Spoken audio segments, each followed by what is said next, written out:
We are honored and humbled that you accepted this invitation. Thank you so much. A hearty congratulations to you on becoming the Rotary International President. And we look forward to very exciting and magical times with you in the helm of affairs. And coming to mental health, we all know that mental health is a global public health concern globally, as it impacts 1 out of every 6 individuals who at least once in their lifetime suffer from some mental health issue. And last year, because it got prioritized, we were able to create a very big buzz on mental health across the clubs, across the districts, and we encouraged people to work on small projects, big projects of impact. And you would be amazed with the response that we have got across the districts and clubs. And today we stand with 35 chapters on the district action group on mental health initiatives, whereas in 2020 we were not even one. And today in 2024 we are 35. So I feel that we need an assurance of continuity and long-term commitment in handling the mental health challenge, which is riddled with stigma. And we need to generate awareness, and we need to start conversations and projects of impact on mental health. So we look forward to another exciting year with you. And my first question to you, Stephanie, would be, what is your vision on mental health? Well, the future of our mental health initiative actually falls from my push and my promotion of continuity.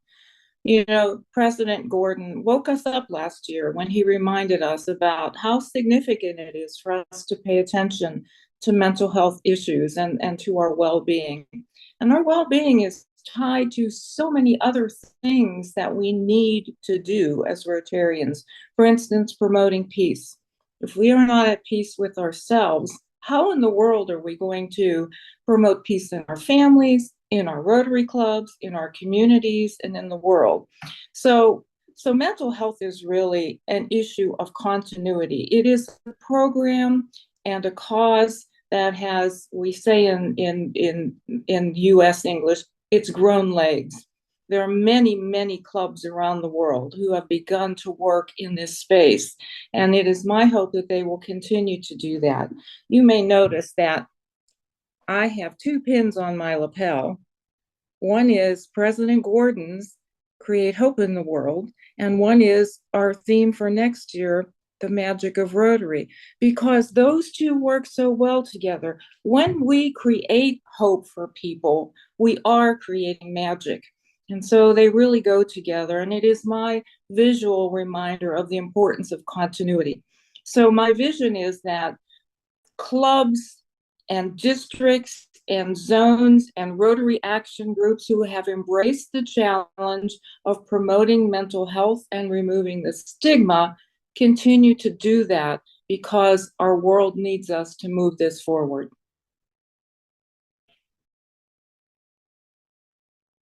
Oh, you're muted, Rita.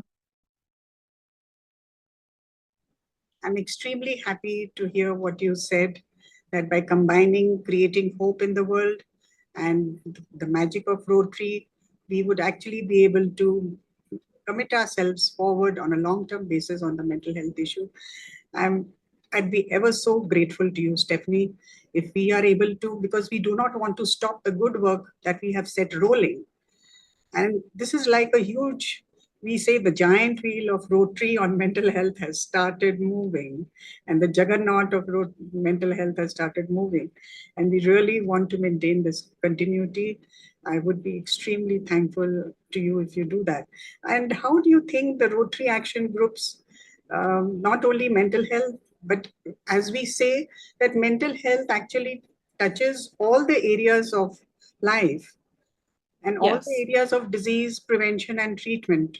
Rotary focuses on 7 areas, and mental health taps all the areas, according to me. So how would you say Rotary action groups, what is the future? What is your idea of how Rotary action groups should collaborate, partner with each other, and take the mental health agenda forward? Well, the primary purpose of all Rotary Action groups is to be a prime source, if you will, of help to clubs and districts so that they can put forward grant applications.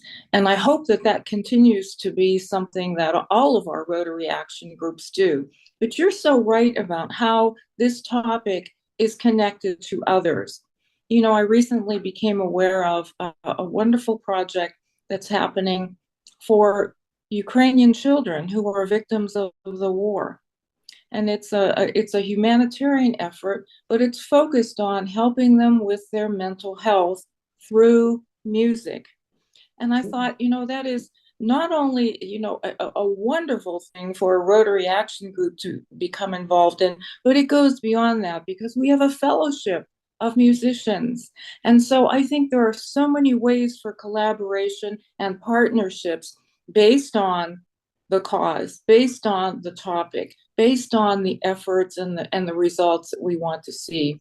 So I hope that Rotary Action groups will continue to do that, to seek out partnerships, to seek out those districts and those clubs who express an interest, and maybe even go beyond that, maybe even share more in awareness so that clubs become aware that this is an area that they can move forward with grant activity. Yeah, I agree with you. So you also talked of the fellowships of musicians who are helping the mental health status of children in Ukraine. So we have plenty in Rotary. We have plenty of fellowship groups as well. We do. Yeah, I never thought about that. So maybe the action groups and the fellowship groups, there is so much of expertise and so much of knowledge and so much of volunteerism which we can do in this field if all of us collaborate and partner together. I think that's a very wonderful suggestion. One of our biggest challenges is to help the average member of a club understand the internationality of Rotary, the big picture. We have so many Rotarians who never leave their club.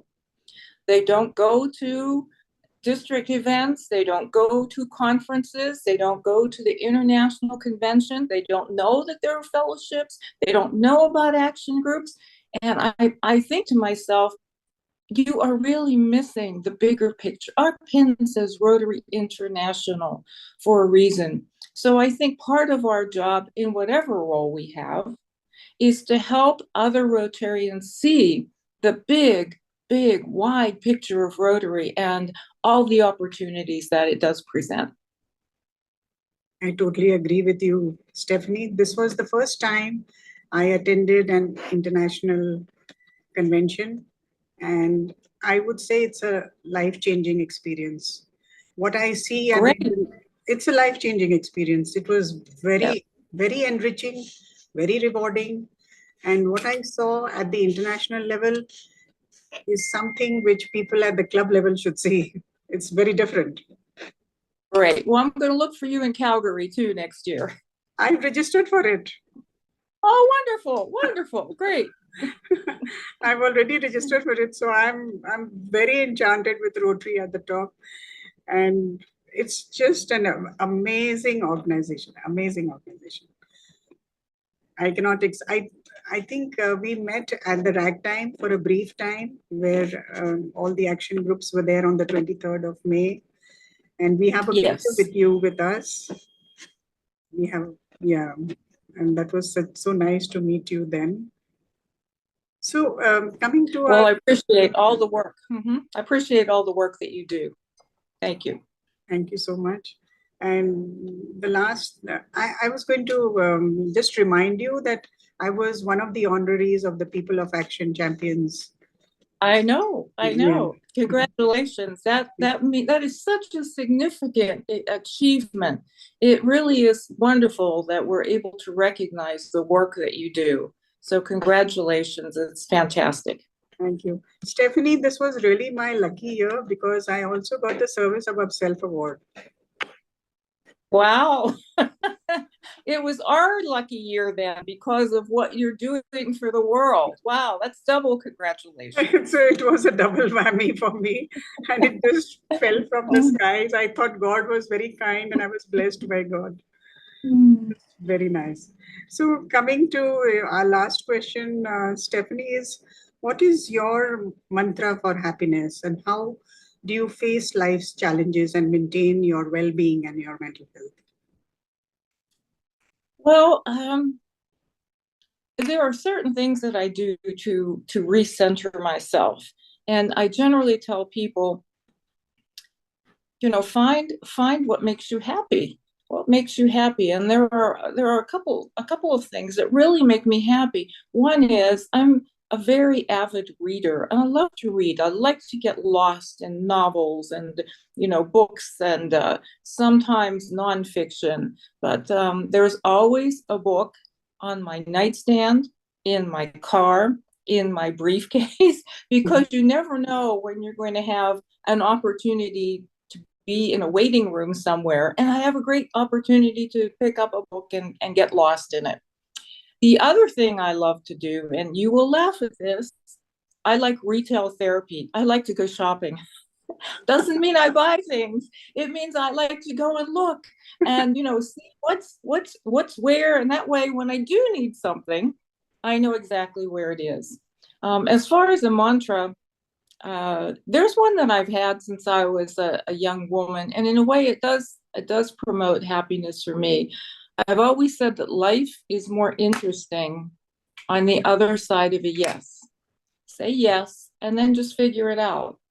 Of course, it has to be legal and moral. But when you say yes to opportunities, sometimes people don't say yes because they're afraid of, oh, will I have the time? Do I have the knowledge? Is this right for me? I say, just say yes and then figure it out. And when you do that, life presents so many more opportunities for you. You meet so many more interesting people and you do so many more interesting things.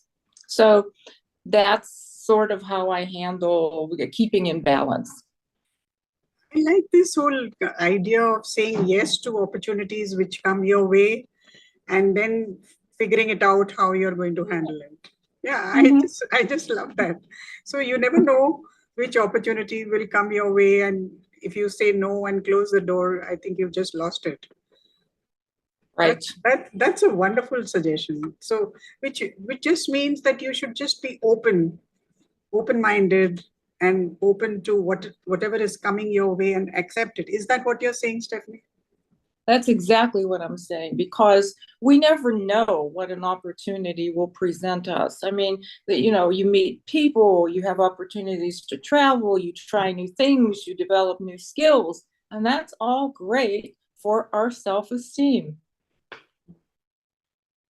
Thank you. All good. Thank you so much. It was so wonderful to talk to you.